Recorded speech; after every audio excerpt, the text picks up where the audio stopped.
Director Lokesh Kanakaraju వరుస సినిమాలతో బిజీగా ఉన్నారు. రీసెంట్గా రిలీజ్ అయిన కూలీ సినిమా పర్వాలేదని అనిపించింది. అయితే తన నెక్స్ట్ సినిమా ఖైదీ సీక్వెల్తో ఫ్యాన్స్ ముందుకు త్వరలోనే రాబోతున్నారు Lokesh Kanakaraju.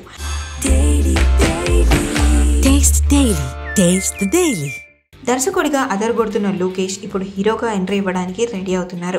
Captain Miller cinema direct చేసిన అరుణ్ మాతేశ్వరన్ దర్శకత్వంలో లోకేష్ హీరోగా నటిస్తున్నారని వార్తలు ఎప్పటి నుండో వస్తున్నాయి. ఇప్పుడు ఈ సినిమాకు సంబంధించి ఒక న్యూస్ మళ్ళీ వైరల్ అవుతోంది. లోకేష్ సరసన హీరోయిన్గా మలయాళీ అమ్మాయి మిర్నా మీనన్ నటించబోతున్నారని అంటున్నారు. మిర్నా మీనన్ ఇప్పటికే తెలుగులో పలు చిత్రాల్లో నటించింది. ఆది సాయి కుమార్తో క్రేజీ ఫెల్లో సినిమాలో నటించారు. అలాగే అల్లరి నరేష్ హీరోగా వచ్చిన ఉగ్రం సినిమాలో కూడా నటించారు. తాజాగా లోకేష్ సరసన నటించడానికి ఈ అమ్మడు ఛాన్స్ కొట్టేసిందని తెలుస్తోంది. ఇన్ని రోజులు డైరెక్టర్గా మంచి ఫ్యాన్ ఫాలోయింగ్ సొంతం చేసుకున్న లోకేష్ ఇప్పుడు హీరోగా ఎలా మెప్పిస్తారో చూడాలి.